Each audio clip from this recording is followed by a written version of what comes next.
So welcome officially to the Conversation Cafe.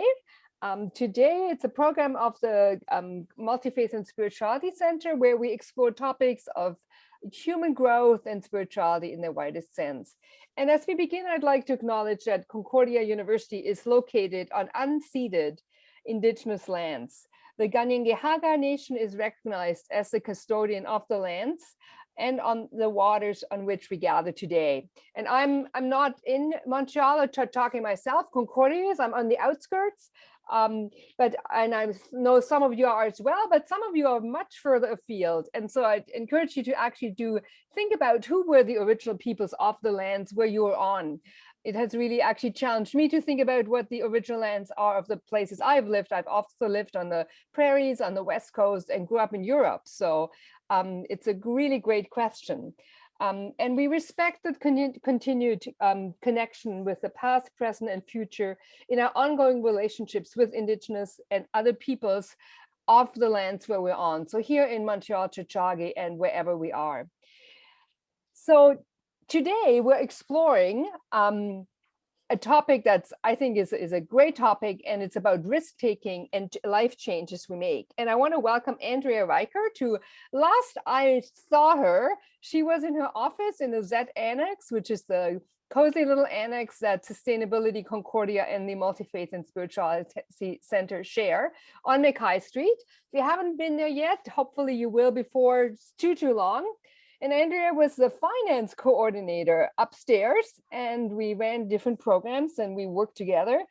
And then we kind of lost touch. And next thing I know, my colleague Ashley, who set this up, actually says, "Oh yeah, Andrea changed her life completely. She's now in Mexico and she's a life coach." And I went, wow.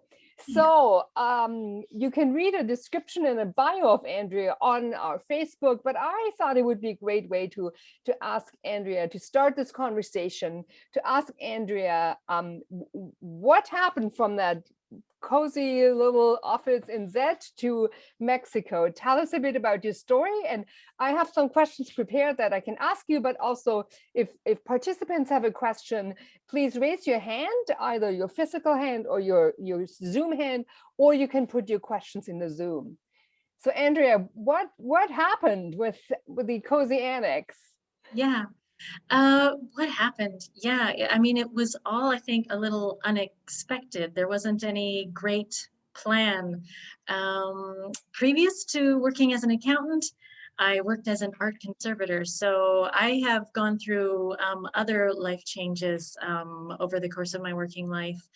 And in early 2018, just before the beginning of tax season, because I'm an accountant, I took a trip down to Mexico. It was just a 1-week trip, stay at an all-inclusive resort, and I had a great time. I didn't really get a chance to experience the real Mexico while I was there. So I decided at the end of tax season, come May, that I had amassed a lot of overtime between all of the different accounting positions I had. And I decided that I was going to go back for another 3.5 weeks and just work from there. So while I was down there in May 2018, I started to imagine a very different life for myself. I was in my late 40s at the time, and I saw myself working until I couldn't work anymore because I didn't have any pension to speak of. And it wasn't the life that I wanted for myself. So out of that, I just started to imagine just a very different experience. I saw that the housing costs were a lot less. My new mantra became work less, make more money, spend more time on the beach. The only problem was I really didn't know how to make this happen. And then fast forward a year and a couple trips more, back to Mexico, I met my own life and business coach. She was actually really more of a business coach. And I had this idea that if I could create enough passive income for myself that I could drop all of my 9-to-5 jobs and just go fully independent. I could work remotely from Mexico. I actually had been thinking about being a digital nomad. And so within 3 months of meeting her, I had dropped my 9-to-5 commitments, and I found myself living in Mexico for the winter. I had come down with the idea that I would be here from December to April, and then of March 2020, of course, you know, the pandemic hit. And the government, our government, the Canadian government, was urging nationals to come back home, come back home. And my intuition told me to stay.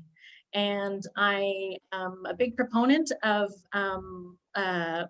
leading with intuition. And so I decided, I did decide to stay. And here I am. It's a year after the fact. And my whole life has shifted. Specifically, I had a session with her that really shifted my whole perspective on what my purpose in life was. She helped me uncover the source of some really unresolved feelings that I had. And by doing so, she really helped me tap into my own true happiness, something that had really eluded me in my entire life. And really from that point on, everything about my life really started to shift rapidly. And within months from that, I realized that my calling really was to be a life coach, specifically the wealth and wellness coach, which is the title that I have for myself. So that's it. In some, it's you know, I'm sure I could go on quite a bit more about it, but that's essentially what happened. Just continuing to trust my intuition to guide me and lead me in the important decision making in my life, and it never leads me wrong. So wow, you had some claps there in the oh, did I? comments. So yeah, you Oh, did. I didn't see the claps. I didn't see the They claps. were there. They were there.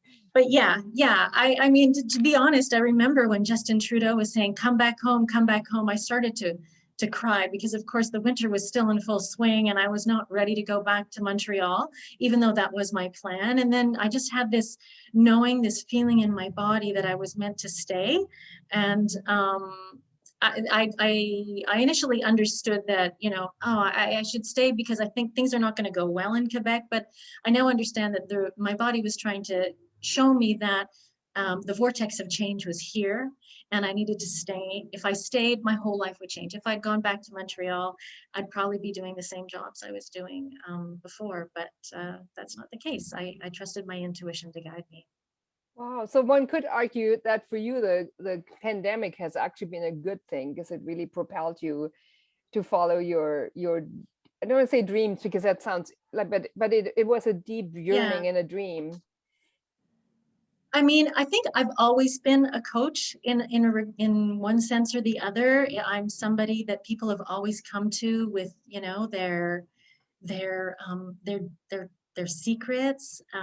People act, you know, openly share things with me that they wouldn't with others. And so it's something that I've been doing my entire life. And it was just, now I realize that this is a gift that I have. This is really my calling.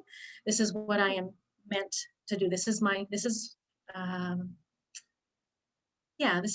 We all have special gifts. This is my special gift and it's meant to be shared. I am here to help facilitate change in people in the way that change was facilitated for me. So yeah, the pandemic has been good to me, and I've been, not to undermine the experiences of others, but I've been quite joyous and happy. Mm-hmm. Wow. Very beginning, really. So I've been blessed. Wow, that's amazing. I have a million questions, and I'm just a reminder if people have some, but I want to ask you if you have some, please ask or write them in the poll in the chat. But I'm wondering if you can tell us a bit more about what is a wellness coach, and what does that mean? What did you learn? Like, what are the skills you use? Skills I use. Well, I think what is a wellness coach? Well, essentially a wellness coach. I think of a wellness coach as a life coach. And a coach is someone who helps facilitate change in others. So I help people transform from state A to state B. And of course, that's going to vary from person to person, depending on what they're coming to me for. I am someone who helps people realize their potential, their dreams, helps them live their best life. For me, being a wellness coach or a life coach really means I help people step into alignment, specifically through mindset work and helping people learn how to harness their intuition so that they're living an abundant life with purpose. So, wow. yeah. Yeah. That's And I'm currently being certified in hypnosis as well as neuro-linguistic programming. So apart from, modeling certain behaviors or processes, I am being certified in these techniques to help people, undo blockages that are that are preventing them from realizing their full potential. Wow, wow. Shaheen, I see your hand is up. Yeah. So let me put my hand down first. Yeah, I just want to ask you, Andrea. So how do you survive? Like, does that support you enough, your income, for being a life coach? Because one of my friends, she became a life coach now, Okay. and seriously, I don't understand this because I'm my own coach. That is why, So Yeah, absolutely. Absolutely. 100%. yeah, I'm yeah. my own So coach too. yeah. Yeah. No, but as a living, as a Mhm. like, how do you earn your living as a life coach? Who pays you? Who pays me? Good Yeah. question. So of course my practice is quite nascent, really. I'm like in the beginning stages of, at the moment, even though I've left behind all this accounting work, I still have my tax clients. So I'm hanging on I to that see. little Okay. practice to support me. However, in terms of coaching, the kinds of services that I offer are, it can be one-on-one coaching. So this is like a 3.5-month commitment. I also have group coaching practices, which would be the same kind of time frame, but it wouldn't be the same kind of financial commitment because the practice would be within a Distributed. group Yeah. setting.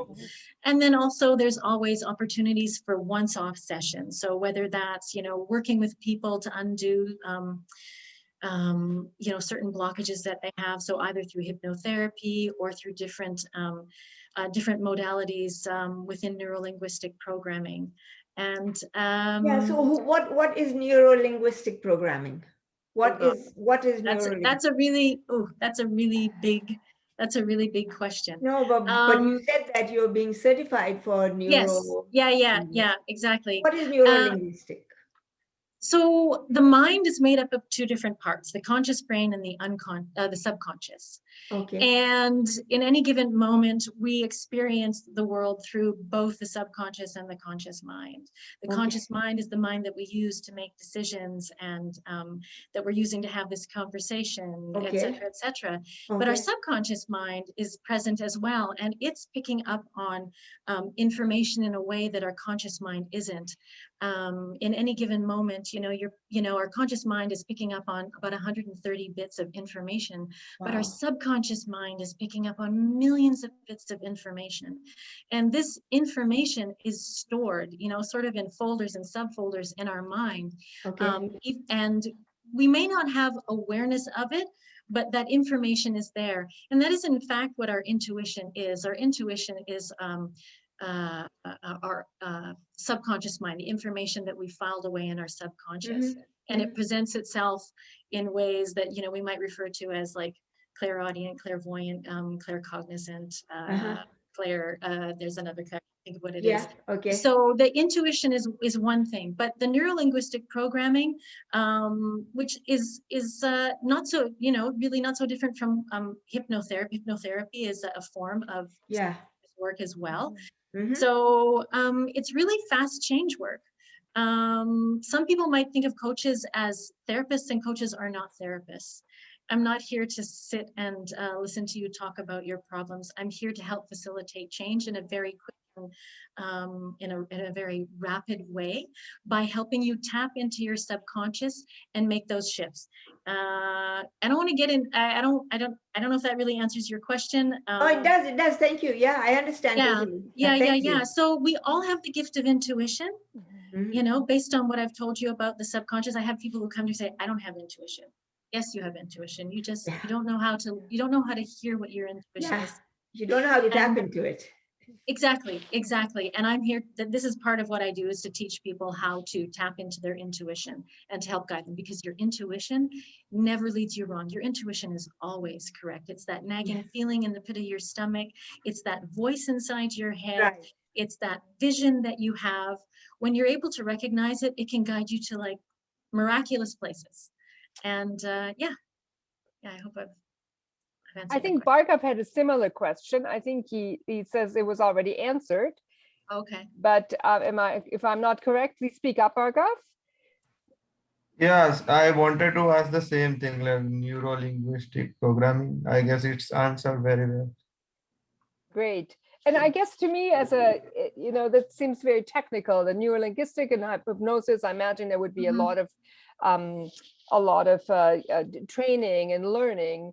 But I guess when I think of life coach, it's like, to me, I mean, it speaks right. It's a different language in a way, or different, than what I would say. But I see, as a chaplain, I see a lot of students that say, oh, I wish, I'm studying whatever, history, but I've always wanted to study, I don't know, fine arts. I'm picking subjects out of a bag, right? But I just don't know how to get there. Or I've always wanted to, travel across Canada. I've wanted to, and so that yearning, when people sort of say that with their, I don't say eyes glazed over, but when it's just a yearning. And so I see your role really as saying like, okay, so this is your dream, your hope, your goal. How do we get there? Is that sort of summing it up in sort of pretty plain language too? Yeah, no, that's perfect. I mean, the way that we get there, the first step is really knowing that you can, believing that you can, stepping into that place where you are already that, you're already that person living out that dream. So feeling, just really feeling and living that dream. So for me, becoming a coach, becoming a successful life coach with, booked out practice and, a hefty bank account. I just start living and feeling that I'm somebody that's an empath, and I really experience the world in a very kinesthetic way. So I feel things. So for me to shift change in me, it's a matter of really embodying that feeling of what it is to be successful, to be a successful coach, to have a bank account that is, not for wanting. Just living and breathing that experience. And you'd be surprised at the kind of change that comes from just believing and living that experience before you actually manifest that experience. I mean, I'm living proof that it can happen. Yeah. It reminds me of a conversation we had a month ago, I think, with someone who teaches a course on love, like an academic class. And she talked a lot. It was really interesting. It's on Facebook if you want to watch it, or on YouTube. Yeah, I do. Yeah. Mary Hale, learning lessons from teaching love. But she talked a lot about living as if we love that person, love meaning a deep love, like not as in I'm being in love with someone, but just I love the word, I love my neighbor, And I hear you saying some of the same thing, living as if you are already having that full-on successful practice, because that gives you confidence, and it's almost like you're living into that. Is that, or am I putting words in your mouth? No, I think that's actually a pretty accurate description. There's a practice that I learned, not from my own coach, but from a very, very successful life coach in the US, who makes millions. And she's developed something called the model. And the model teaches us that the model teaches us that, every day we live with circumstances, right? Today, the circumstance is, I went out for a walk with my dog, and I'm having this conversation with all you lovely people. And later I'm going to have a dance class with my dance coach, and et cetera, et cetera. And that circumstance triggers thoughts in my mind. And those thoughts themselves actually, it creates thoughts, and those thoughts actually create feelings. And those feelings really drive the actions that I choose to take or not take. And from there, I have results. And so really, if you start to get really curious about the kinds of feelings that you're experiencing, you will start to understand the kinds of thoughts that are driving those feelings. And when you understand that your thoughts drive your feelings and you have control over your thoughts, you can actually change the way you feel, and thus change the actions in your life that lead to the results or the changes in your life. And when you get super curious about that and you do this on a regular basis, you can actually become quite conscious and have a really high level awareness about yourself. And you can start to become the creator of your life in a way that you wouldn't if you were not aware of the kinds of thoughts that you're having. So Wow. Okay. and that's essentially what I have been doing over the last year or so, is just getting really curious about my feelings and the thoughts behind those feelings, and then changing those feelings to ones that feel good. And thus I feel good, and thus I am able to manifest change in my life. Wow. Yeah. Wow. Welcome, Asfar and Robert. I think some of you are on break from class, and some of you just finished class. So we're talking with Andrea, who's a life coach and who made a giant change from living in Montreal to living in Mexico. So I guess I have a question from more a sort of a personal reflection. Oh, but Mark has one too. So Mark, tell us your question. Love to hear from others. Wait, I'll be quick.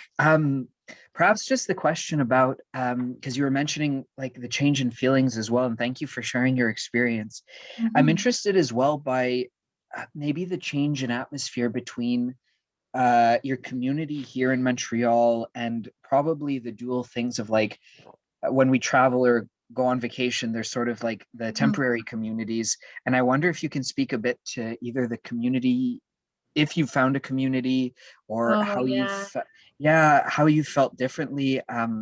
I have friends in Latin America as well. I've never been had the chance to visit Mexico, but what's it been like, either changing communities or finding a different one? Community.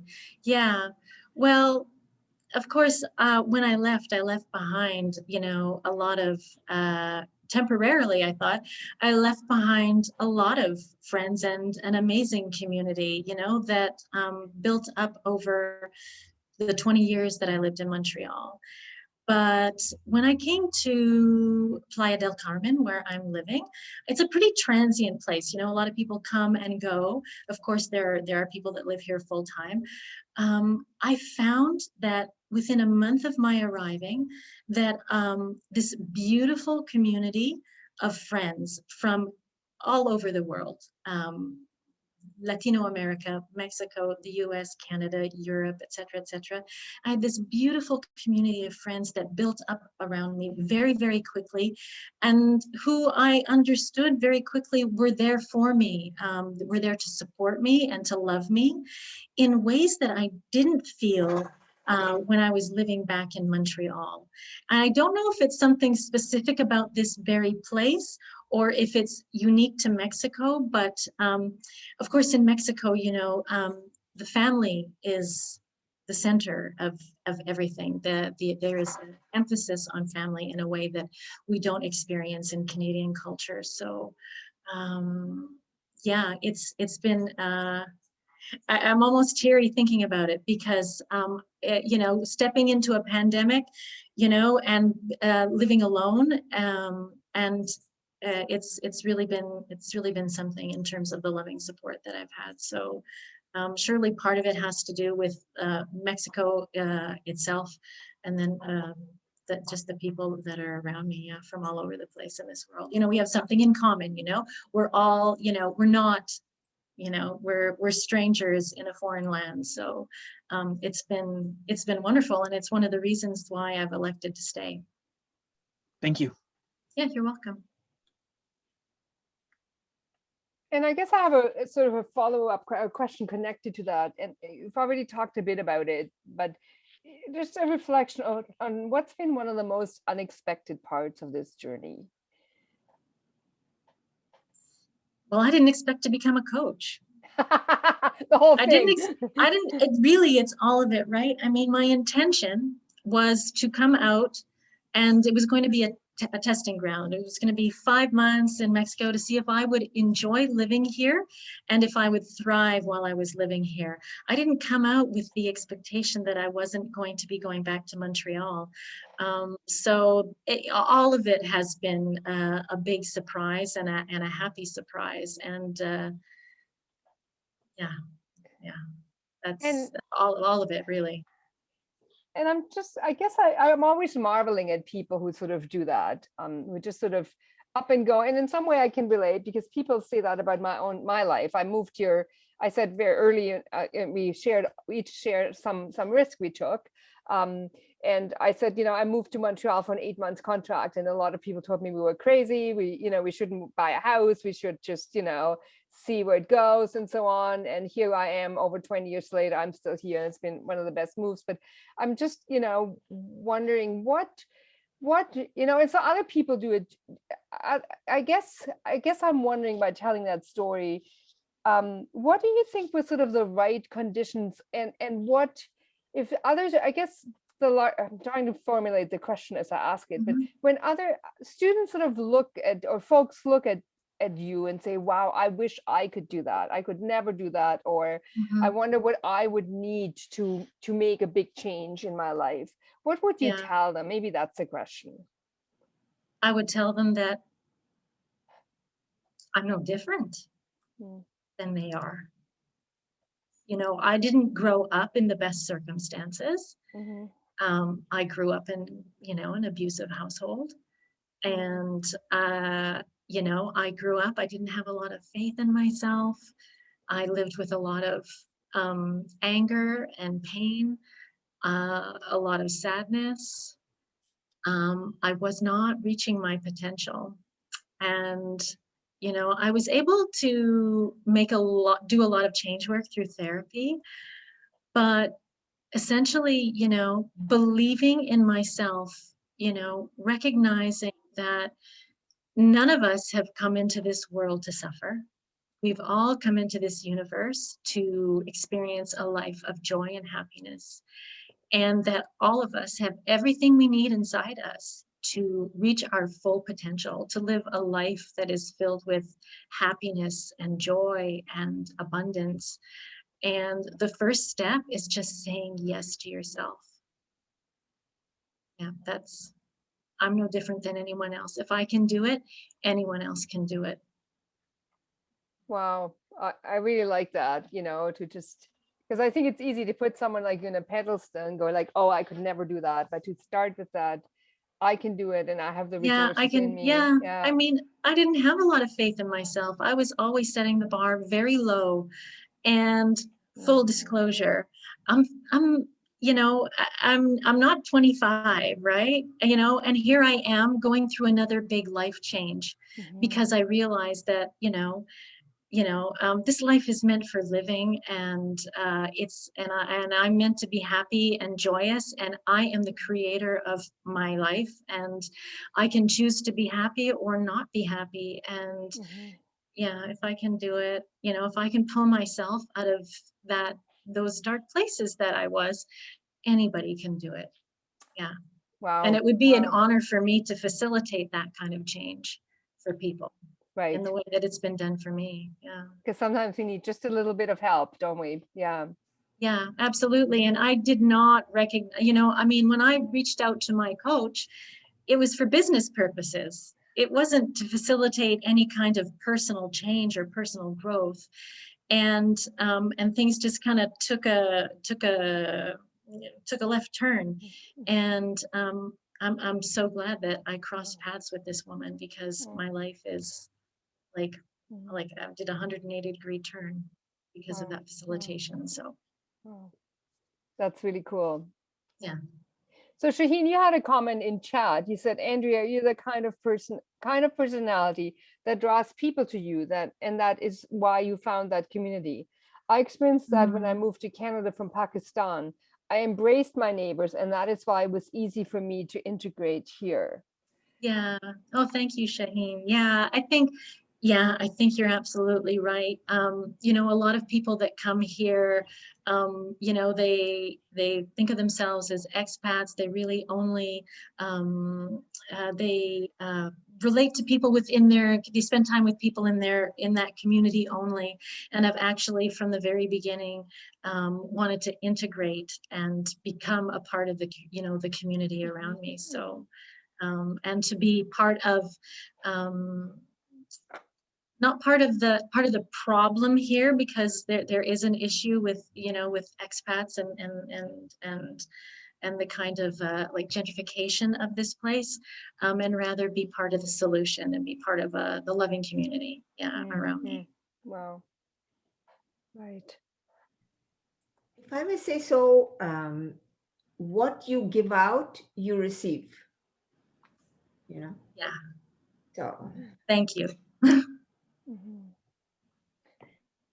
I guess I'm wondering how, for students who come here for whom it's hard, sometimes international students or students, who are a little bit older, they might be 24 and think they're ancient, because the average student, that sounded pretty condescending, but we think of the typical university student being 19 or 20, and so if students are a little bit older, or students who just, as a chaplain, I see a lot of people who always think they're different. I'm different because I'm queer. I'm different because I'm older. I'm different because, none of my family went to university. I'm different because I'm from another country. And so I guess what I hear you saying is to really believe in ourselves and believe we have something to offer. And also believe that either that difference is a gift, or that we fit in, is what I really hear you say. Well, we're all different, right? There's no two of us that are created the same. So we are all different. And I certainly understand as somebody that is different, right? I do identify as queer. I am bisexual. So I understand that. I understand difference, like from my personal filter. But that difference is a gift. It's always a gift. So we can use that to create a beautiful life for ourselves. Wow. Everything is a gift. This is true. Yeah. If we are able to see that everything is a gift, even those things that don't seem so obvious, one of the first things that happened to me in this process, I remember, I had previously explained that I grew up in an abusive household, was when I started recognizing the gifts that I received having grown up in that environment. I mean, that doesn't seem obvious, but I realized, that I became a very strong and independent woman, as one example of the gifts that came out of living that experience. Being able to shift my mindset from focusing on the negative and focusing on the positive, or the gifts that come out of things, really just kind of elevates your vibration. It elevates the way you feel when you can see that, every experience that you have, there is a gift if you choose to see and receive it. I agree on one hand. On the other hand, I think it's sometimes really hard to see that gift. Like right now, It is. I hope Shaheen put a heart on her. So, and I'd love to hear some of the comments from the students and who've joined us. So raise your hand, ask a question, please participate in the conversation. But like even in COVID, I'm really hopeful that in a few years we'll look back and say, that time out from our crazy busy lives, from time out from running to the office every day, or being stuck in a building with thousands of people every day, here's what we learned. But I think right now we're still in it, and right now it's still really hard to see that gift. Yeah. So, yeah, and I don't say those things lightly either. I don't say those things to negate anyone else's experience of their own personal experiences, right? I mean, I have a sibling who grew up in the same household who has a very different experience of these things. So I understand and I appreciate that it's not always easy, but part of why I'm here is to help people see that there is always a different way of thinking about something, thinking about a circumstance. And through that, you can foster real change in your life.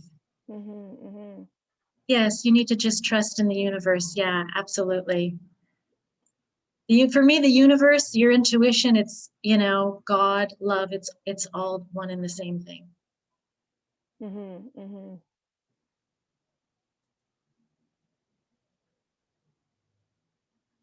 I would love to hear a question from it. I could talk to you forever, and Andrea, because I have tons of questions or just reflections, but I would love to hear from a comment from the students. How does that resonate with you? Have you made changes in your lives that you can relate to? And Samuel, I hear you're gonna come back. I'm sorry you're having some difficulties, so do what you need to do. Yeah. And Robert, go. yeah, of course. Well, I've been doing a lot of meditation, which helps. Well, it helps a lot to be in the present. Yes. And yeah, do you do that, Andrea? Do you meditate? I do. I don't have a regular practice, but meditation is something that I do on a regular basis. Meditation, practicing gratitude for myself. I actually made a commitment to practicing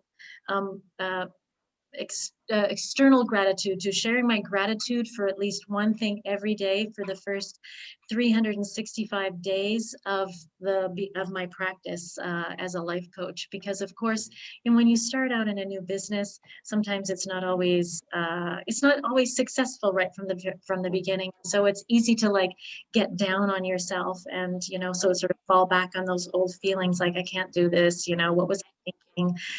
And so staying present with a gratitude practice is really helping me stay present with what it is that I'm building. Great. And meditation is also a part of that, for sure. Yeah, it's amazing. Yeah. And Asfar, you have your hand up too, and then Bhargav after you.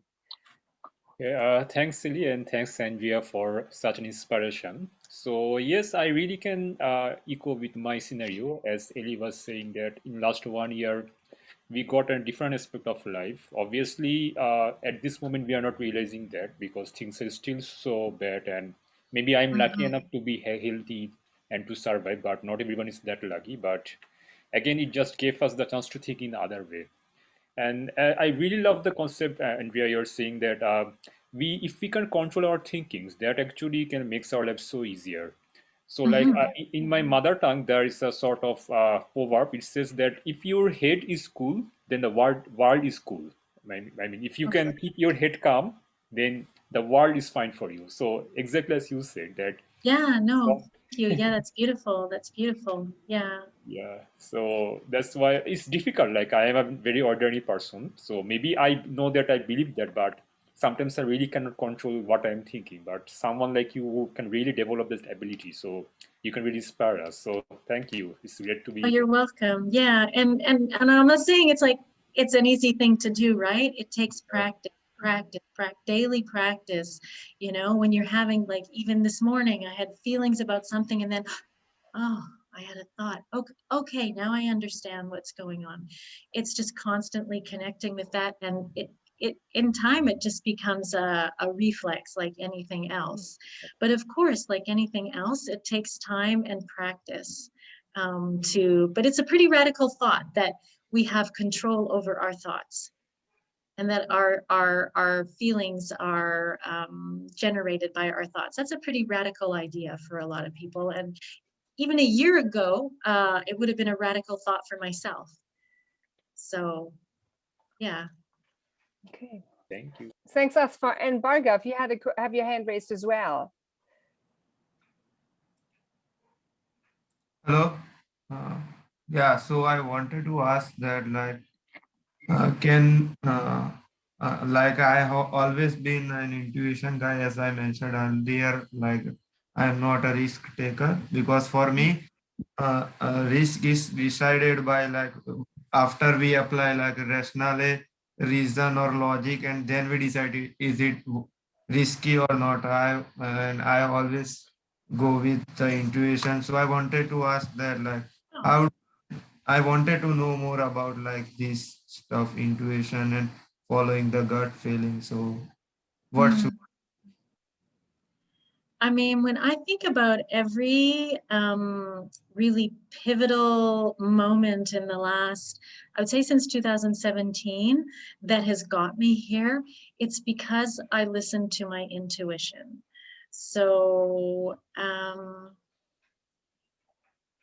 do you want me to explain more about like how the intuition works, or how you tap into your intuition, or how do you Yeah, allow? I So, want to ask that like, how to tap in.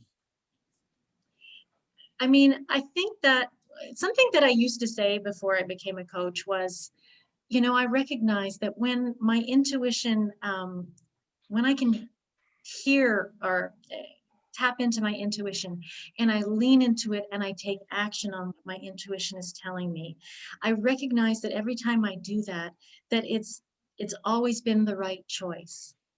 And so the more I do it, the more it becomes a natural reflex, the more awareness I bring to my intuition. In fact, our intuition is really just connecting to all of these bits of information that we were previously fed from every other moment in our life. And when you're still enough, when you're quiet enough, when you recognize the signs. So for me, some of the ways that I experience my intuition, this morning I had I think actually a moment here in the conversation where I said something about, you know, my having a really successful, like fully booked out practice, and I started to feel tears in my eyes. That's my intuition. That's one way that I know that my body like expresses a certainty for me. I also am aware of a certain feeling and excitement that I get in my chest about something. I also understand that's my intuition telling me that this is right, this is a good thing.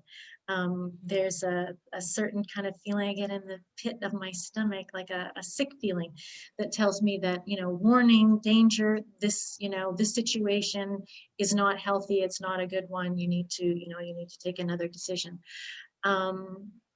And so you are experiencing these kinds of things. Sometimes it comes in as voices for me. Sometimes it's images that I see. And it really is allowing yourself to really drop down into your body. Stop overthinking things, and to really connect with your body, not your thinking mind.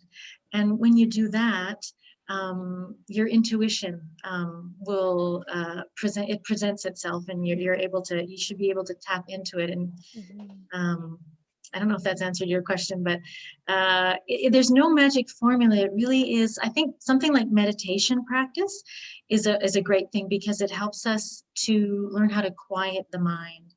And when we're able to quiet the mind, we're able to better hear, feel, sense, see what our intuition has to tell us.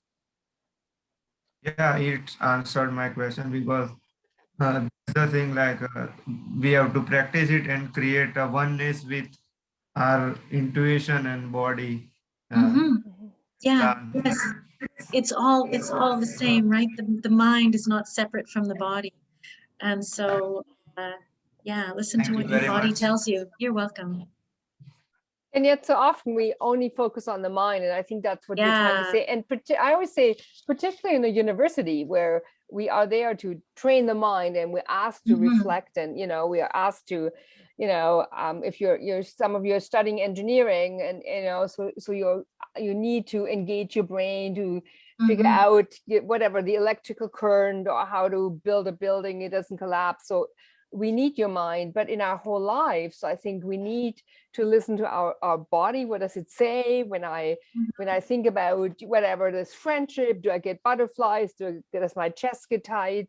You know, and do I get tears in my eyes? And so to me, it's that sort of whole human being that really is connected, and that you speak of. So like, I really like how you talk about and then how the feelings and influence again our thoughts. I really like that next piece. Something that my coach taught me that I just came to me that I forgot about was when she was actually coaching me, and, you know, she was guiding me to guide myself.